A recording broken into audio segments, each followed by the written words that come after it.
know what I mean, Stephen? Yeah. Hello and welcome into this Monday's edition of Entertainment News here at MBE. We'd just like to thank you once again for joining us here on this Monday night. I'm one of your co-hosts, Stephen John McLaughlin, our other co-host, sipping the beers. It's John C. Walsh. How you doing, John? I was absolutely gagging for a beer. Yeah, I get that as well. There was yeah. one in the fridge, just one left. But did it satisfy your thirst? Heaven sent. Those are the best beers. Those ones when it you're took me you're back craving to Dufresne and friends on the rooftop at Shawshank prison when they were tarring the roof, and he managed to obtain beers for his inmates, his friends. The ice bucket, yeah. And that's what it's like. It's clammy, it's warm, you've got a beer. Nothing, and I mean nothing on this fucking planet hits the spot better than alcohol or beer. I got a couple of bottles for my Father's Day. I got a cider, I got a beer, but I'm going to keep them for Friday night after my whole Ingleton thing's out. I will be ready for them then. Scottish Farmers thing. Yeah, the Royal Highland Show this week, John. Yeah, 4 days worth. Cheesies, don't they? It's incredible placement. I'd like to try it. It's if you're interested in all everything to do with Scottish agriculture, it's absolutely fantastic. Not so much agriculture; it's about the actual proceeds of the agriculture. I mean, you see the produce, John. Fantastic. Oh, really, Steve, really good. Some of the best kind of output in terms of food and drink on the planet. It's some place, I'm telling you, it's absolutely buzzing as well. I mean, Ingleton. Tens of thousands of people going throughout each day. It's fantastic. But that's not what we're here to talk about. We're here to talk about The Flash. We're here to talk about The Flash and its box office openings. Now, John, openings, is that a word? The Flash opens. Do you like the new font, Steve? Yeah, I like that. That's nice and clear and crisp. Helvetica. Very crisp. Below Black Adam at box office. I'm not liking this, John. I went the lowercase as well. Went away from the uppercase. It's wrong. Someone who's so anally sort of Nazi grammar. Is that what you call grammar Nazi? I like it. I've got to be honest. We've had some good fonts, but I like that because Nazi grammar. I can't even speak fucking proper English, but I'm a grammar Nazi. That's the one, yeah. That's fucking late. You need to get Chat GPT. Yes. Sort out your vocabulary, but John, this is coming in. It will be. This is coming in. Yeah. We'll be getting replaced soon. This is coming in from Screen Rant, and I've still not seen Black Adam. I'm not really in any great rush to see it either, and I don't mind. It's sad as well because I remember watching the trailer, and being blown away by the sort of story. It spanned thousands of years. The backstory, it looked amazing. It was an animated sort of sizzle reel trailer. Yeah, that's right. And never in a million years when I watched that initially during that fateful DC fandom event would I have thought that when I've seen the film 6 months later. I think this is all just the connecting tissues from the previous regime, John, still having an effect. That's what I'm going to say anyway, John. And Flash is one of them. But I'll read a little bit. I don't know if there's if there's any quotes in this or not. I don't have my actual iPad, but it's really just you know something, I'm just going to read the first couple of lines because it kind of gives us the figures and stuff like that. So despite high hopes from DC Studios, The Flash is not doing well at the box office. The latest film in the DC Universe's slate, The Flash, follows Barry Allen, played by Ezra Miller, as he attempts to travel through time and save his parents. Unfortunately for Barry, his mission has unintended consequences as he accidentally stumbles into a multiversal journey that begins to change everything. There's no superheroes. Yeah, with a massive budget and a complex marketing campaign, The Flash was meant to be a game changer for DC, but it hasn't been living up to its expectations according to Variety. The Flash is already failing to meet projections that would have at least allowed it to match Black Adam's $67 million domestic opening take. So far, The Flash has only earned $55 million domestically, with a $75 million international take, bringing it up to 139 million overall. It's a bad sign for the franchise and indicates The Flash is shaping up to be a financial failure for DC, John. Why is it struggling? I think we can answer that question pretty definitively, Stephen. It's struggling because there is superhero fatigue in general, which is not just affecting DC, but it's affecting Marvel, and we've seen it over the course of the last year and a half, 2 years. Too much content on the streaming services, in the theatres, underperforming, just lacklustre films being made in general. The sort of concentration isn't on making a superb singular story. They're more predisposed with trying to connect it to grander things, which is flying in the face of what made Marvel anyway so great. In the was beginning, the yeah. singular Yeah. brilliant stories, and then they'd give you a little additional information, and it all had been, I believe anyway, Yeah. mapped out, and it just worked. They just feel like they're caught in the hoof or Yeah. the hop. I don't know what fucking word to use Caught in because the I'm hop, yeah, shite at yeah, fucking yeah. phrases. And they've never really caught up in these phases that have came I since think the the thing death of about Tony Stark Marvel and is people that, like that. is that beginning John that likes Tony Stark and Steve Rogers was that they kept it to 4 heroes and 4 films, and then made some sequels with the same characters, Yep. and kept it very contained right up to 2012's The Avengers Assembles, it was called here. And I think now, I know we're switching over to Marvel just now because John, they've had a bigger run at this sort of thing, and they are part of the fatigue, unfortunately. But now we've got all these other characters that the likes of Shang-Chi. When are we going to get a sequel to that? I mean, there's nothing in the horizon at the moment. It's just there's too much going on, and we're not seeing enough of the characters to familiarise ourselves with them enough, I don't think, anyway. And ultimately, what makes superhero fatigue go away is compelling stories and good performances and just good films being made. I don't think this is the case with The Flash, Stephen. I think it actually is a good movie. Enough people who I respect in terms of film critiques and stuff like that have said it's very good. And also filmmakers like James Gunn, who know a thing or two about making good films, have said it's an exquisite film. It's very, very well made. It's a good story, emotional story. But Stephen, ultimately, I think this poor performance comes down to maybe 2 or 3 things. Superhero fatigue, biting in. There's been too many poor movies from DC and Marvel, and people are reluctant to then go and pay hard-earned cash up front, day 1, day 2, day 3. They're waiting on word of mouth, and then it may gather a pace. Ezra Miller as well, the Ezra Miller situation. This man's been off the fucking rails for 2 years. He's been on the run. He's been throwing darts at people in Hawaii. Presumably, allegedly kidnapped somebody. She's since come out and says that didn't happen. It was all bullshit. Now he's trying to rebuild his life, rebuild his career.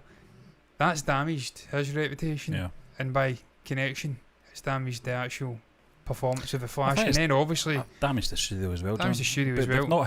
They've not done the proper promotion for the film either. I mean, we've had quite a few trailers and shorts and TV spots, etc. in the run up to this, maybe for the last 2-3 months, but that's been it. And this film has been talked about for all the wrong reasons for the last 2 years. So it's not really had a good. I mean, they talk about momentum with obviously you need that for Superman. You certainly need it for a Flash character as well, and it doesn't matter who they throw in terms of whether it be Michael Keaton or Nicolas Cage or whoever they might want to throw in there. It's all, and Ron Livingston I think plays his dad as well. I noticed he was in that trailer as well. Stephen, I'm going to go and see this movie. I'm going to see it as well, John. Nick Cage. I'm going to see it because I like and the character. I actually do do appreciate Ezra as an actor. I think he's a brilliant actor. I finally get round to watching The Secrets of Dumbledore. I think that's what it was fucking called anyway. That last Fantastic Beasts movie. It was shit. Dreadful. God awful beige movie, but what made it watchable was Jude Law's Dumbledore. I would say Mads Mikkelsen is Gellert Grindelwald, but also Credence Barebones. I think that's his name anyway. Is it? Even now I say Credence and I immediately think of Credence Clearwater. I think that's a band. I think it's Credence Barebones. I think you're right, Ezra Miller, absolutely fucking brilliant in the film. The sort of emotional linchpin. John, I like Barry Allen. I like the Flash as well, though. I mean, out with the sort of mainstay of the Wonder Woman, Superman, Batman, and the villains, Joker, etc. The Flash is the one that does intrigue me the most, and I think that Ezra has a big part to play in that, and I think as well. Grant Gustin, I always say his name. Is that right? I said it the other way around the last time. I loved that TV series as well. I thought that was fantastic as well. But it's that age-old story with the Flash, and that they seem to be touching on that in this film once again.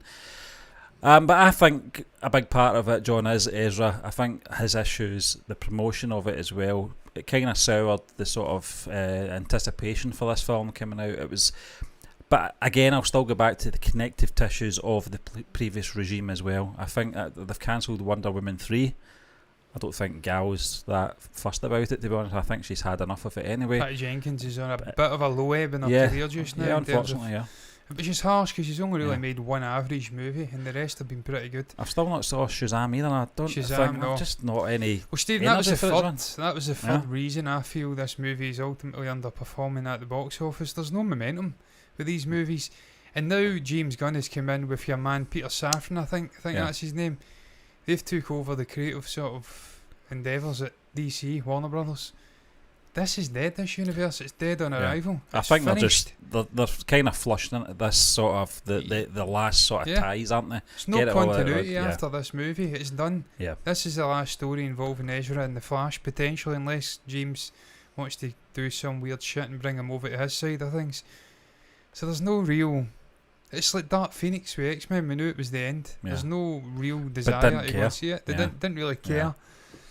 And I just think a lot of things are working against this movie, and it's a shame because it's not about the actual movie itself. No. Because again, so many people praising it, saying it's a fantastic story. I'm going to go and watch it just to see Nick Cage as fucking Superman. Yeah, and it's not even a long film. It's 2 hours 24 minutes long. It's a fucking short film for today's sort of standards. It goes in quite quick. Just like the Flash. Exactly. Yeah.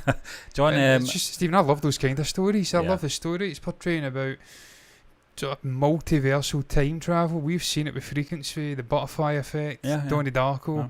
I love those stories where you go back and try to save a family member or try and dabble with time travel. As well. Endgame, obviously Back to the Future. Yeah. These are the kind of movies I love. Time Machine as well. Paradox. H.G. Wells was that? H.G. Wells, yeah. So I've always had a soft spot for these movies. In fact, it's The Flash and you've got Michael Keaton in there. Almanac, yes. I've not seen it. Is that a film? I've reviewed that, John. I just think Almanac from... It was one of my first reviews. It wasn't good. No. They can't all be good. Well, the thing is, John, in terms of time travel, this thing it didn't make any sense. You go into the past or the future, fine, but they were going into the future or the past in a different country and stuff like that. What the fuck is going on here? Just turn up at a concert. Maybe the world was spinning, and as they went back in time, it was just random, so you could turn up in the middle of the Atlantic. Now that's my worst fucking nightmare. I wake up in the middle of the night, fearful on a raft. I'm just going to appear in the middle of the Atlantic Ocean, and I can swim, and I'm not scared of water. But I think there is a phobia about looking at deep bodies of water. Yeah. And I've definitely get that. Just even flying over it, I'm like, fucking please don't crash. Yeah. Because I'll survive and I'll be fucking stuck in this water. It'll be like your man Tom Hanks. Yeah. Tom Hanks, yeah. Chuck. I was thinking about that last night when I was walking my dog. I'm like, this is like the end of Castaway. Yeah. When he goes to see his wife and they have that moment in the car. The rain, so fucking heavy, the rain. Stephen, my trainers are still that was a great scene, John. Yeah, I like that. A day later. Yeah. It was like biblical Moses fucking... Not Moses, I always say that. Biblical Noah rain. Oh, yeah. I was ready to get the fucking ark together and save every sort of 2 of each species. Heaven Almighty. Yeah. Heaven Almighty. Stephen, look, it's sad to see, by all accounts, the movie... I mean, I can fucking search it up just now, can't I really? I can actually go and search it up. But you can look at the box office there, 64.2 in the US, I should say. Yeah, the US, yeah. Not great. I want to say one of the most recent releases opened well over $100 million. I can't remember the movie. So that, even by its fairly average peers standards, i.e. releases, Super Mario, that is pretty fucking poor. Yeah. That is a poor opening. Yeah. And I'm trying my best to justify the poor opening, but over 4,000 theatres this is in as well. 4,000 theatres. It's not limited. I mean, it's not great. I don't know the budget information, but I can't imagine it was fucking cheap. Probably upwards of $200 million. We already know theatre cuts, promotional. You're at least double, John, if not tripling what you need. I know you said you're going to go and see it for Nick Cage, but I want to go and see it for Michael Keaton. This guy has been very unlucky recently in playing this role. In terms of other appearances, pretty fucking well, isn't it? With the audience, yeah, the audience score. Cinema score. Should I just search it up as well and see? Yeah, you might as well, John. All the information. Yeah. Cinema score. Can we get it? What did the cinema score? It received worst audience score in the DCU. What is happening here? Yeah. What? What did they get? I think we've went into a multiverse. Yeah. I get a B. Holy fuck, that's not good. Oh. That may have changed my mind about going to see it as no, well. I'm not changing my mind, John. I'll go and see it. It can't fucking be. I'll let you know. But I mean, Steve, this is a great way to just go off. Has this came out at the same time as the Spider-Verse, so? It has. Yeah, it has. Which is not great. But No. Stephen, fucking hell, look at the comparisons. Suicide Squad, I actually liked the Suicide Squad. I enjoyed it quite a bit in Is the that theatres. the Suicide Squad? This Suicide Squad, yeah, that was the one James Gunn's. Yeah, got the two of them, yeah. And they both get B pluses. Yeah. I think that was very generous on your man Whedon's, was it? But Yeah. no, it wasn't. It was David. David. David. It's the other one. Anyway, it's Yeah. very. It's very fucking. That is very kind to his one. I don't think that was a great movie. The James Gunn one, though, I quite enjoyed quite a fair bit. Yeah. I mean, look, Man of Steel, I think it deserved more than A-. I fucking love Man of Steel. One of the best. Aquaman A-. Same as Man of Steel. I'll be honest with you, John. I didn't think the Aquaman was that great. It's alright, wasn't it? Yeah, it just wasn't phenomenal. Shazam's the highest with Wonder Woman, yeah. Fucking crazy, isn't it? Yeah. Crazy. Wonder Woman B+. Wonder Woman 1984, sorry. Get it fucking rated higher than The Flash. Yeah. Yeah, that's not good. That's not good at all. Oh my god. Yeah, DC, What John, the I think fuck? it is a case of rip it up and start again, and James Gunn is the man to do that. I think just get these films out the road. These are ones that were obviously in production far down the line, too late to go back. Let's just wait and see the first film that comes out that's fresh, and then we can move on and move onwards and upwards. Yeah, that is a disaster. Yeah, John, I'm kind of glad that they've finally done it. It took them a long time to do it, but after the shit show that was the Justice League film that came out, I thought, just tear it up, stop, just go away, give us peace for 5 years and then come back. Have the Snyder I don't verse care. coming after I don't care, John. I've watched that as well, and that's nah. It was better than the Whedon one. It was better, wasn't John, it? but it was long. it was unnecessary, wasn't it? Fucking long. Yeah. Too long. But yeah, the Snyder fan. John, I'm a big fan of Man of Steel, as you know. I'm a big fan of Zack Snyder. Yeah. Not just his DC stuff either. Yeah, Watchmen was fantastic. He's a brilliant director. He done 300, didn't he? Yeah, they just have to. They just have to put their hands up and say, right, we just have to call it a day on this. And I think that's why we're not getting Wonder Woman 3. We're not going to get any more Flash films. Henry Cavill's not coming back as Superman. No, and he's not. as much as I loved Henry Cavill in the role, I'm kind of glad in a way because they really need to just start again, fresh with new people. Yeah. I'm still. I've been rocked by that B score. Yeah, John, we've always got. That is horrendous. We've always got Matt Reeves stuff to keep us going in terms of DC stuff anyway. But do you want to move on, or have you got anything else to say on the Flash? It's just fucking the culmination, Stephen, of many things that have led to this. Yeah. And then the sort of cherry, the icing on the top of the cake is that B score cinema. Rater score, that is just horrific. That is one of the worst scores I think you can get. And that's straight out that's straight out of a fucking theatre. Regular people. And it's a tried and tested barometer of film. Yeah. Where the film is at. That is not good. That is not good at all. And it's flying in the face of the ratings on Rotten Tomatoes. Yeah. But again, that may be DC fanboys. Hardcore sort of tribal fanboys try to rate it up. Flying in the face of people who've seen the movie. Well, you've got them, and you've got the Marvel fanboys as well. So you're kind of, it's divide and conquer, isn't it? I'm right in the middle. Yeah. I love it too. Yeah, I'd like to I'll see call a both spade of a them. spade. If it's shit, I'll say it's fucking shit. Yeah, exactly. And I did that. I've done it with plenty of Marvel Thor: Love and stuff. Thunder. Yeah. And Doctor Strange in the Multiverse of Madness. Yeah. Fucking god awful for me. Yeah. Really poor. So disappointed. Yeah. Very really did, and it just underwhelming. Yeah. proved to me once again that Steve Rogers and Tony Stark, Robert Downey Jr. and Chris Evans were Marvel. Yeah. The moment they left, it was fucking dead. It's not dead yet. I'm being hyperbolic. It's big definitely not shoes dead. to fill, though, isn't it? Big shoes to fill. But I've got faith in Tony Mackie. It's not his fault. He'll come in and he'll do a great job. And look, they'll get their shit together. They'll get their shit together. Yeah. Tony will do the so job. will James over at DC. But we're going to move on, John, to our next topic, and we're going to move slightly over to the other side of the world for a brief time. Because we're going back to our roots in terms of Indian cinema and all about Thalapathy Vijay. John, I'm going to read this. It's India Glitz. Just in case you're hard of sight. Yeah, it's all about obviously the upcoming film Leo. Now we've been trying to keep our eyes peeled on trailers, etc. I know there's seen that little sort of teaser, didn't we? Yeah, where he was smelting. There's going to be a single coming out on his birthday, which is in a few days' time, John, the 22nd of June. 49 now. Yeah, incredible. Yeah, this guy's phenomenal. And I forget, John, I know we've not really watched him for the past year or so. Oh, it's not love Thalapathy. It's good to see that he's coming back. But Joseph. I'm just going to read a little. Do you know something? I'm going to read it all because I really need to obviously get your thoughts on this. This is a fucking weird one. This is a weird one. It is a weird one, John. And I think what was the last film called again?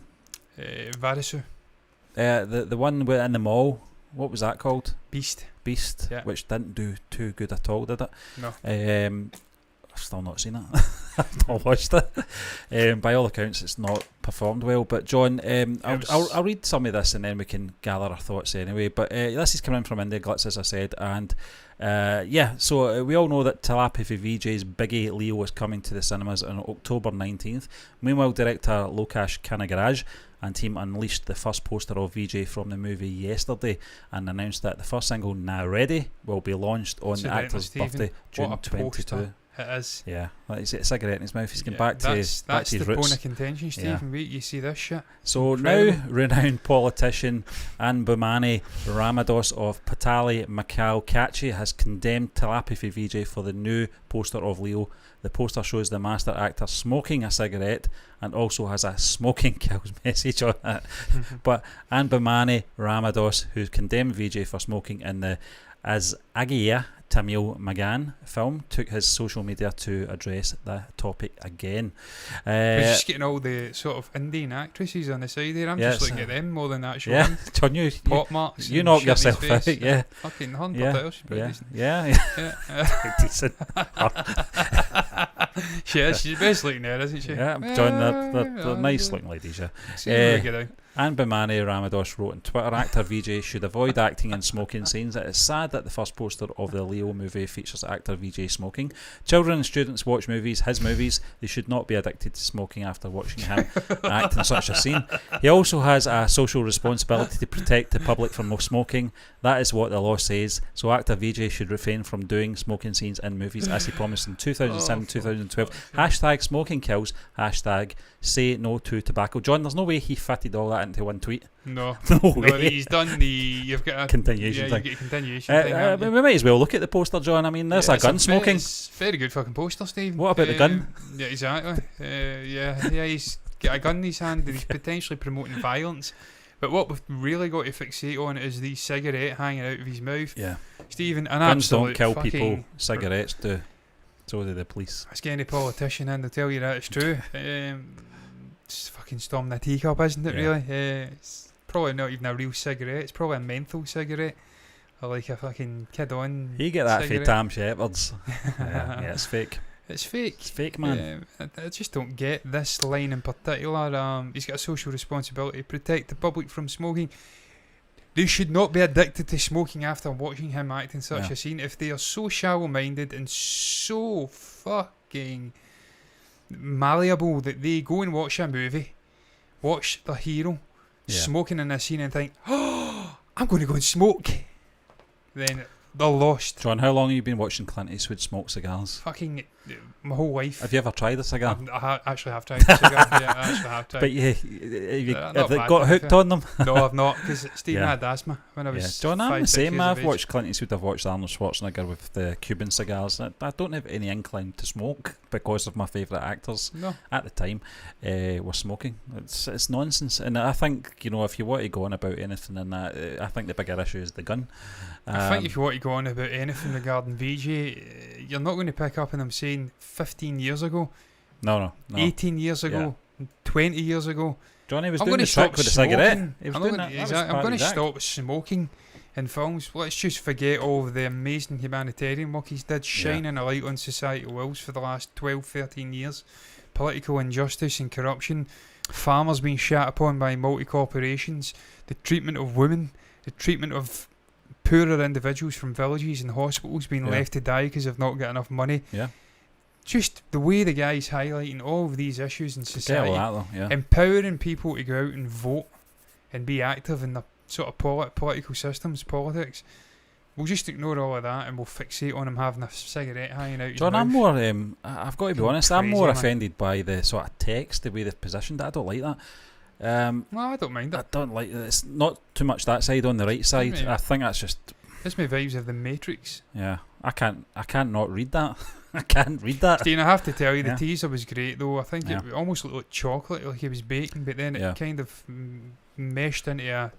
It was like parallel. Like sword or something. It was like parallel things going on, wasn't there?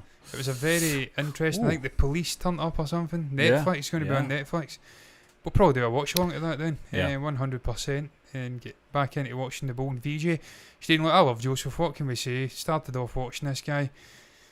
Watched over a dozen of his movies. He's just a unique presence. We spoke about it last night after we wrapped up Patan. I don't know if that's out there widely, but it is now. It's not up, but okay. Not going to probably see the light of day anyway. Fucking based off what YouTube are doing just now. But we spoke about Shah Rukh and his personality, his presence on screen. Joseph's very much like that in the South. He's got presence. He can carry an entire movie on his fucking back quite comfortably. And he can sing, he can dance, he can act. Anirudh as well. Anirudh Ravichandra, was he doing the score? Yeah, I just saw his name. Fucking amazing composer, a year younger than me. And Lokesh Kanagaraj, another very young director. I've not seen that guy make a bad movie yet. So all of the pieces are in play for this to be a very special movie. If the story's there, this man's going to bring his A-game. You know he's going to deliver in terms of performance. It's the rest of the cretins round about him that are going to have to step up and fucking help him out. And you know Lokesh is going to deliver a compelling story, and you know Anirudh's going to give you a fucking unbelievable score, because it's always incredible, the music that guy puts out. Am I right in saying this is part of potentially the same universe as Kaifi and Vikram? It's called the... Is it the Lokesh versus? I can't remember. It's something like that, isn't it? Yeah. Karfi, wasn't it? It was the actor in Karfi. Yeah. And then obviously it was your man, Kamal Hassan. Well remembered, yeah. Vijay Sethupathi. Yep. And Vikram, so... Yeah. Well, I love the fact they build universes.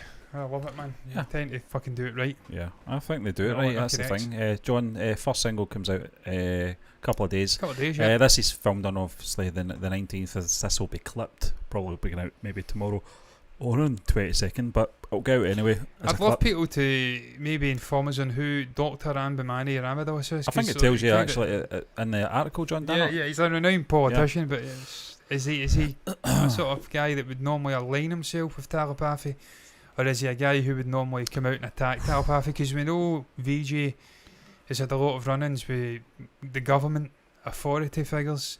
People try to accuse him of tax evasion and stuff like that. Yeah. Try to bring him down because of his very liberal social views. Yeah. He's very outspoken, uses his platform. That's another thing. I don't know anything COVID, about this guy. Fucking bringing oxygen canisters over from the United States. I don't know what his angle is, John, but it'll be some political thing, no doubt. But John, I'm just looking at obviously who else is starring.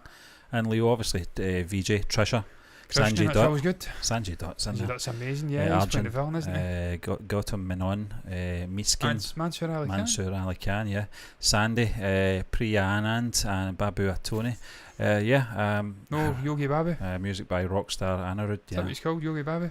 I think he'll be there somewhere abouts, John, no doubt. Good to see Trisha Krishnan there, though. She's another great actor. And obviously Sanjay was seen for the first time in KGF Chapter 2. He played, and I'm blanking on his name, because I'm fucking terrible with names after a certain period, but he played the villain.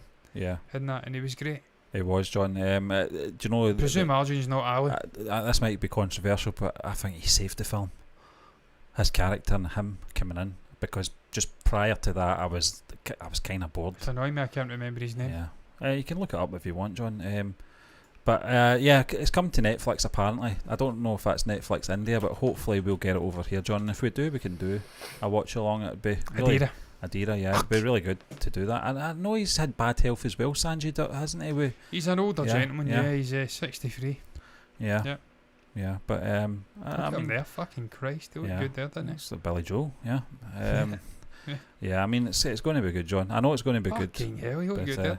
That's fucking recent. Yeah. This can't be Kabir Singh? Kabir Singh, yeah. Ranbir Kapoor, yeah. Don't know anything about the guy. I've only watched him in Brahmastra trailer, and then that one, the one he's working with Sanjay Dutt. He's a big actor up north though, in India, but that's fairly recent. I think it was within the last year. He looks fucking 10 years younger. Yeah, he does. Can I bring this dual web capture up? We can see, look at this shit. You can't even see it properly. I'll open up. It's a new image. Yeah. He looks fucking so small. Wow. He's about fucking 15, 20 years younger. Yeah. And it's just because of Dye, isn't it, really? But fucking, what a guy. Yeah. He does look a lot older, obviously, with the beard. I think grey, because of the grey beard. I think it's the hair as well. I think he's dyed the hair as well. When you've not got any hair, it kind of. He's some man though, John. And as I was saying, he enters the fray in KGF Chapter 2. That's when it picked up for me. It was, yeah. I just thought, they're taking it to a good level now. It's not just a rehash or anything like that. They're actually going somewhere with this. But I've not got too much more to say about this, John, unless you've got anything else to when add. I brought up Sean Ono Lennon clarifying the use of AI, Stephen, I think that's signed and done as well. Yeah. Looking forward to Leo. Looking forward to seeing Joseph again. Hopefully it's a good performance. They asked the question in the article, is Leo in trouble? No, it's not in trouble. Because he's got a cigarette in his mouth and a poster. Shut the fuck up, it's not in trouble. Sit down. Absolutely not. Yeah, bloody sweet. That's what it is. John, we're going to move on to our next topic, and as you said, we're moving into our music category now on the show, and entertainment news. That's what we do here. We try to do when we've got time. But John, it's all about the Beatles and obviously AI, about the new song coming out later on this year. We know that Paul McCartney, during a BBC interview, he was actually talking about his new book with his photographs from 1964, the American Invasion. Some fantastic shots. I don't know if you've seen any of them, John. I'll have to get that, man. It's incredible. I think it's a book, yeah. Has he actually wrote the book, or is it? I think he's narrated it, hasn't he? I don't know. I don't know how if much. If he's talking about that jump, that sort of trip over to the United States, and I'm buying that. There's this photograph. I watched a bit of it. He went about with a camera, didn't he? He was took actually a photo of a policeman in America. The gun on his hip, because obviously over here in the UK our police force don't have that, and that's the way it should stay in this country. But I think it was just in every country. A terrifying realisation of they were in a massive country, a serious country as well at that, in terms of firearms, and I think that really shook them seeing that. So he took this photograph. It was a fantastic photograph, John. And that's kind of what you're kind of expecting from this I love the fact book. that we've got stuff like that in the archives and it's just coming out. I know Ringo did one. Ringo did one a few years ago because he was a keen photographer as well. And I think they all were at some point, especially Ringo and Paul. But it's actually coming from Sean Ono Lennon here, John, talking about obviously the AI for this new song. We all think it's going to be Now and Then, one of the sort of demo tapes from the mid-90s. I'm about 99.999% sure, because I was watching your man Justin Hawkins, and the guy that was speaking about it confirmed that it's what the previous a fucking unreleased demo that John Lennon made that they'd been working on before. Come on, it's fucking Now and Then. Yeah, I mean the other one was obviously Grow Old With Me, but Ringo did release that a couple of years ago with Paul and Joe Walsh. From the Eagles, and I think this is just a box ticking exercise for both the remaining surviving Beatles, John. When they did the anthology, they had the 4 songs. They obviously brought out Freezer, Bird, Real Love, and George kind of went off Now and Then, as Paul McCartney mentioned in the Jeff Lynne interview documentary, that he kind of thought it was a bit fucking rubbish, but it's amazing because I never thought that I'd see Olivia and Danny agreeing to this, but I think obviously with the technology, perhaps maybe not just the writing that was putting George off, I think the quality of the recording was putting him off as well, and working obviously with Jeff Lynne quite a bit before the Beatles anthology, he would have picked up a lot of the sort of nuances from Jeff Lynne being this perfectionist. I mean, he worked with Paul McCartney for such a long time. We talk about perfectionists, you don't get more perfectionist than Paul McCartney, but I think in terms of a production side of things, I think he would have learnt a lot from Jeff in that period of time when he was doing Cloud 9 in 1987-88 and Travelling Wilburys, and then getting into the anthology, and he would have picked up on the sort of faults of that recording from Lennon. I mean, it's not any fault of John Lennon. He was doing a demo, that's all it was. It was a demo. You put the tape, press record, and you record it, and everything's tracked into the one track, the voice. static, everything. Doing it in the late 70s as well, when technology was a bit crummy. And John, they did mention, and we have mentioned on the show as well, in terms of Peter Jackson was working on a new project with the Beatles, and this is it.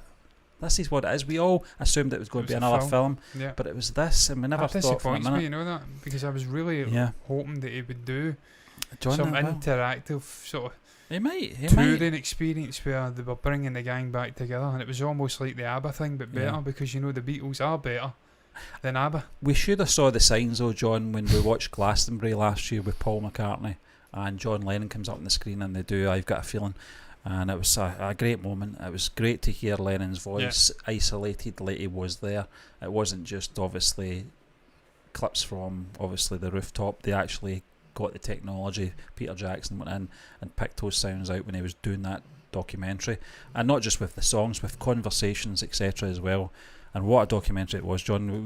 We reviewed it, didn't we? We did, yes. And we've thoroughly enjoyed it. It was fantastic, Stephen. It was fucking amazing. It was an early Christmas present that year. It was. It certainly was. I remember vividly coming home from work and just losing 2.5 hours, 3 hours every night. I need to watch it again. Fucking incredible. And one of my favourite eras from the Beatles. But my eras always change. Yeah, I'm the same, John. Sometimes I'm into the late stuff, then it's the middle stuff, then it's the Pepper's White Album sort of stuff. Then I go back to the early stuff, and then I go through a singles phase where I listen to all the singles, and it's only the singles that get battered. So it's Peter back right, the likes of that. Get battered. It's funny, isn't it? High heavens, then I go back to the later stuff. I think we all do that, don't we? You know why? Because all of it's fucking good. I think that's a good thing about the Beatles stuff. It's timeless. It doesn't age, and it's got that re-listenability to about it as well. It's not even a word, but not even a word. But anyway, John, this is Sean Ono Lennon, obviously John's second son from his second marriage with Yoko Ono, who I love, by the way. I'm in a Beatles group and I fucking love Yoko Ono, okay? Deal with it. I've got absolutely no gripes. I've got no gripes, Sean. I'm kind of, I'm overplaying it. I don't love her, I don't know her, but I don't mind her. She doesn't offend me. This bizarre sort of fucking anti-Asian sentiment for Yoko Ono, and she took John away, she entranced him, she's the devil. She fucking saved John Lennon. John Lennon admitted he was a crackpot with finances. He was a crackpot in general. He was wild. She brought stability to the man. The man was always on the lookout for a mother figure. He got it with his Aunt May. He got it with Aunt May. That's not even that's her name. That's Peter Parker's. Yeah. Aunt Mimi. Aunt Mimi. Fucking Spider-Man. It's because you mentioned Spider-Man earlier. He got it with Aunt Mimi. He got it with his mother briefly, and then she came back, and then also he lost his mother in tragic circumstances. And then Yoko came in. Cynthia never, ever brought stability to the man. The man was singing about needing help.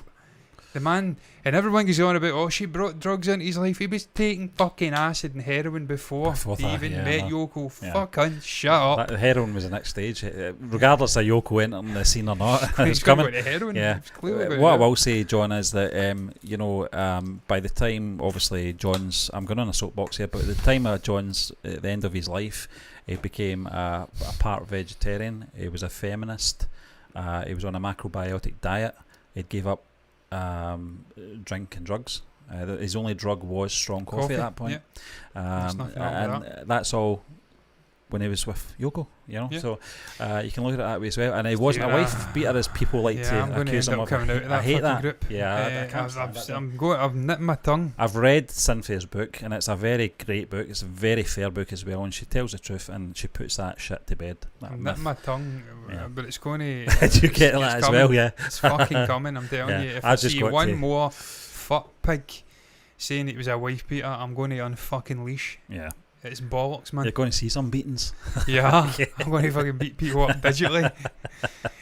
And that's one thing I'll criticise Yoko for. She turned him into this sort of saint-like figure. He wasn't a saint, he was a human being with faults like everyone else. I think as well the way he went out didn't help matters as well. I think, it was an absolute terrible tragedy what happened to that man, and the way he died, but I've got respect for her in the sense that she was there that night and she saw it and she managed to pick herself up and carry on with her life, and as we're just about to talk about, they brought this beautiful boy, as it's called, in the song. What a guy he is as well, by the way. John, I love Sean, and I love Julian as well. Julian's a great guy as well. I love listening to him. I was watching, he was doing this thing with, he's one of Adam Sandler's buddies.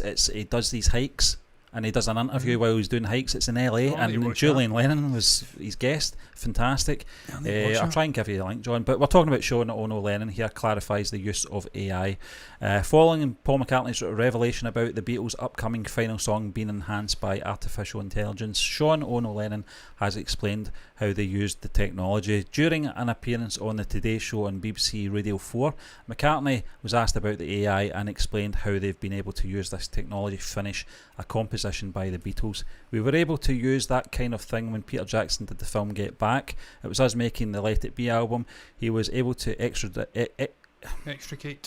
that's the word, extricate John's voice from I'm in no position. A ropey little bit of cassette and a piano. So there you go, there's piano, and it is now and then it is on a piano. He couldn't separate them with AI. They tell the machine that's a voice, this is a guitar, lose the guitar, and they did that. So it has great uses. So when he came to make what will be the last Beatles record, and was a demo that John had been worked on and we'd finished it up, it will be released this year, McCartney revealed. We were able to get John's voice and make it pure through AI, and then we could mix the record as you would normally do, McCartney added. However, Sean has now played down the use of AI on the track and told a Twitter user, all we did was clean the noise from the vocal track. People are completely misunderstanding what occurred.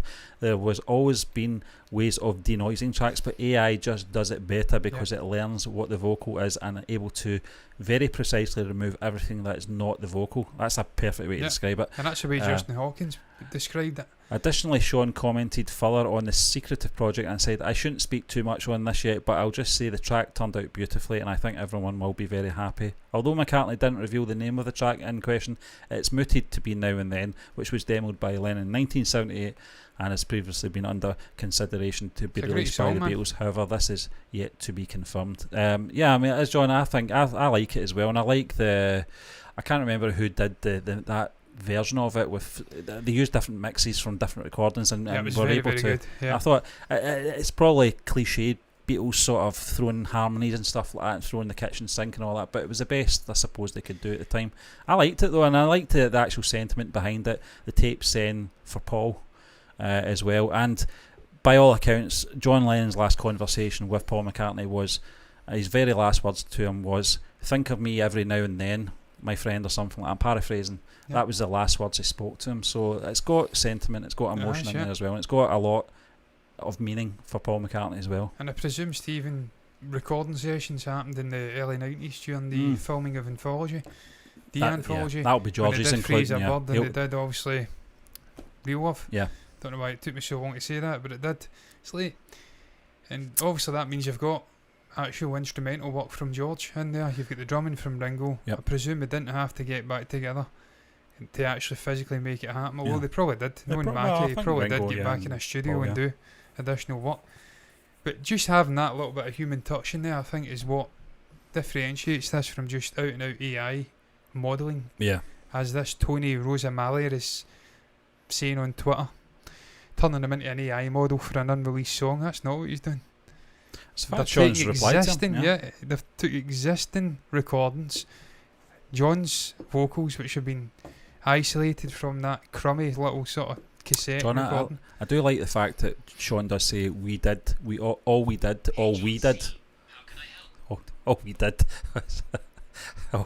All we did was clean the noise from the vocal track, meaning that there's been a lot of input. You know, it's not just Paul and Ringo having their way with it. I think Olivia, Danny's been in there as well. Danny's a fine musician and a producer as well. Sean, I'm not so sure about Yoko these days, John. I don't think she's keeping too well. I mean, I think she's almost 90, so.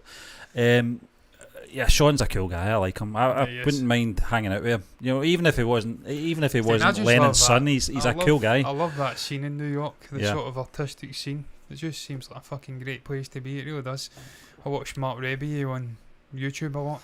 Good friend of Mark Ronson, isn't he? Yeah, I just love that fucking scene, man. I just love it. I'd love to be over there. It's tight a city for me.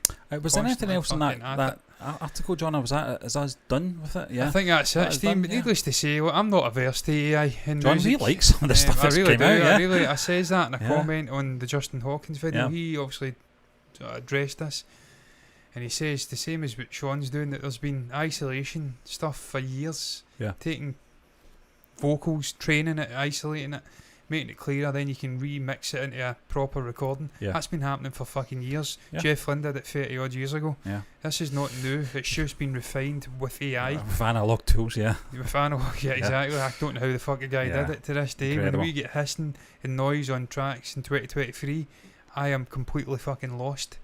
It sounds like we're in a can. Yeah.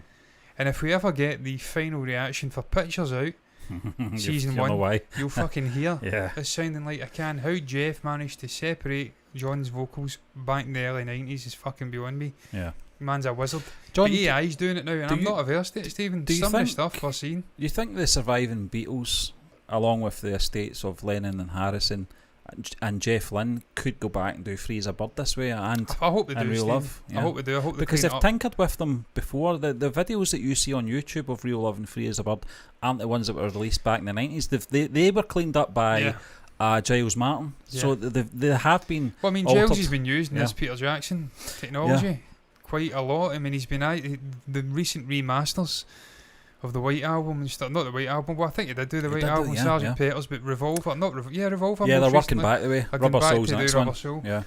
But he done a set of brilliant videos where he showed you how they utilised the Peter Jackson technology to isolate all the different tracks, all the different instruments. He's another cool guy, John. And then you can rearrange it as if it's proper stereo, like surround sound. You're sitting the way they'd have been positioned in the studio when they were recording it, which is fucking amazing. Yeah. So that's the technology. Giles is already deep into this. Yeah, I like Giles. So he's a fucking cool guy, man. I mean, I used to slag him. You think you're George and stuff like that, but he's fucking. My dog's farting. Wow. Hell yeah! Did you hear that? What was that? He's a cool guy, Stephen.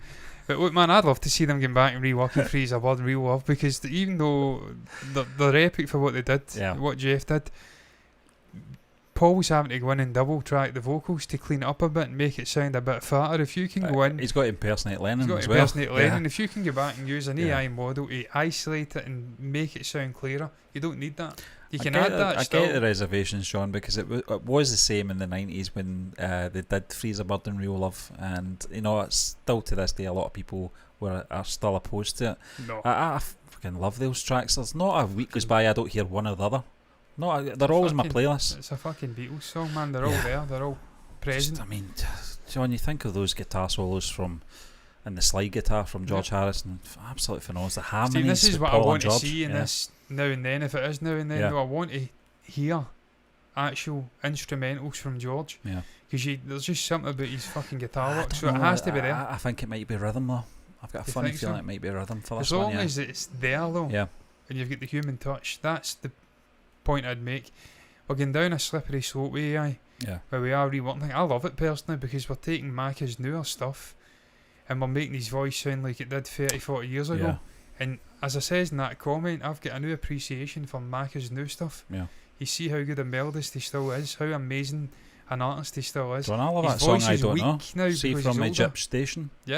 I don't know. It's fucking great, but you're modernising you're not modernising, you're taking the voice back and making it more youthful. And you realise if you took that stuff and you went back in a time machine and gave him McCartney it in the 70s or the 80s, it'd be fucking unbelievable.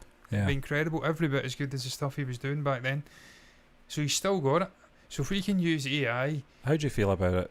I'm all for it. How do you feel about it being the last song then, John? We're not going to get another one after it. It's fine, Steve. Yeah. It's fine, we've got the whole back catalogue. I mean, just glad to be around for it, more than anything, John. It's been a great time to be a Beatles fan. Yeah. The last 10 years or so, we've had the re-releases, sort of 2009 ones. I always think, 10 years. I always think when they do a project like the Anthology, I think that's it then, isn't it? We says that we get back now, we're getting another Beatles song. John, I did it with Let It Be Naked. I thought that'll be the last one. And then the Love album came out. Love album, which was Giles, I think, even back then. Yeah. So it's been a great fucking last 20 years, which is when I started getting into the Beatles proper. It's been a great time, man. We've John, got so much I do remember stuff. when Free as a Bird was released, the buzz, just can't believe this is coming out, can't believe we're getting a new Beatles song. And I would imagine it's going to be pretty much the same for this one. Although now and then it's probably a bit more known now than Free as a Bird was when that came out. Only sort of the bootleg collectors would have known about those songs at that point. But now and then, and obviously with the technology and YouTube, etc., most people would have heard versions of Now and Then. The actual raw track of it is quite haunting. It's a great song, John, as you said. And again, if we can capture the soul of Lennon's performance and isolate it and you put all the Beatles instrumental stuff Harmonies, on, and you put the harmonies in. Yeah. It's a fucking Beatles song. I don't care. And as you says, he wrote for Paul. Yeah. So that's as good as, I don't know, the word I was looking for. Yeah. Approval. Approval. Yeah. As you're going to get. Yeah. Steve, I was going to say something there. My mind's went. Yeah, that's my one big regret. That's the last thing I'd say is not getting into the. I was aware of the Beatles as a young kid because they've been ever present since I was in primary school, 4 or 5 years old. But the fact I wasn't real into them until I was like 18, 19, 17, you properly get me into them about 2007, 18. You appreciate it more though, John, because you're not just listening to the songs, you're actually listening to the songs. I mean, you gave me, you know it was technically illegal. You gave me the whole fucking yeah, the multimedia thing, yeah. And I just went down a fucking rabbit hole and discovered it bit by bit by bit by bit. Probably wasn't the best quality, but I mean, it gives you an idea, doesn't it? It did. Yeah. But I remember you tell me when George died, I was like 14, 13. Yeah. Oh, I was probably younger. It was 2000, wasn't it? 2001, yeah. Once I'd have been 12 or 11, depending on when it happened. You said, I hear this George Harrison guy's died. See, the Beatles or something. Didn't even know. I do remember that, yeah.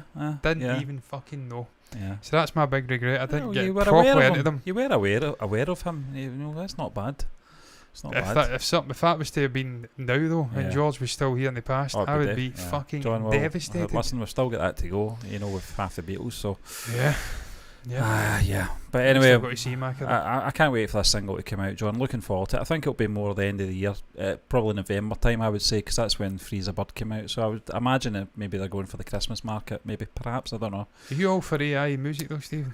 If it's used in an assisting way, anything AI, John. Obviously the industry I work in, it's a very touchy subject, but I've dabbled in AI and I know exactly the things it is good for. It's good for research, it's good for fact finding and that kind of thing, and obviously in this medium it saves a lot of the sort of work in terms of stripping back vocals, you know. This thing will do it like that, you know. It can't replace an actual human's output though. No, but John, if it can enhance what's already there, then I'm for it. That was the other thing I wanted to just briefly mention before we move on to our final sort of topic. But in terms of AI, I like some of the stuff that's on YouTube. Some of the stuff is really well done and does sort of give us that young McCartney voice, etc. It's good for things like that. But in terms of listening to the Beatles' actual catalogue, the emotions there, the attachments there, you don't get that with the AI because you know it's not true. But it doesn't mean you can't enjoy it to some kind of level, you know. Yeah, I agree. But we'll move on to our last little topic, John. It's all about gaming news, and this is one that I was killing myself laughing. I've got to be honest with this. It's all about bad memories for me. Yeah, Red Dead Redemption 2, John, and a horse encounter that ends in a disaster. Now, we can't play the video because we are streaming live, so we don't want to get into trouble with YouTube because they're hot in our heels at the moment. They're breathing right down our neck. Yeah, they but are. This is in terms of I think it was it posted by Old Turtle Chili? Yes, it was. It was on Reddit. I'm going to move it. I'm not going to play it, but I'm going to show the last sort of shot. Yeah, I mean, this was I think this may have been a rare horse, John, a rare breed that was in the game, and he was obviously lassoing the thing to capture it, and it didn't go according to plan. John, you're actually doing a good job of this. And it ends up falling over a cliff. If you need to see this. It is on Reddit, and you can see it. I think it's Red Dead Redemption. Oh boy! Shit. And it's posted by Old Turtle Chili, John. But some game. What a game it is, and that did make me laugh because obviously something similar happened to yourself, John. It did, Stephen. One of the first times I played online, ended up north. There was an encounter with a bear. The bear fucking appeared out of nowhere, and I actually fucking nearly had a heart attack. I was trying to shoot it. I was on my horse and ended up off a cliff, and the horse died, and I was stranded right up in the north of the map, and ended up kicking about with a shitty little fucking donkey. Yeah, a mule or something, I think they called it. And it was actually a spare horse. Yeah, it was absolutely crap. Yeah. So I've not been trying to capture a rare breed of horse. Yeah. But I've had this happen where I've fell off John, but it's more hassle than it's worth.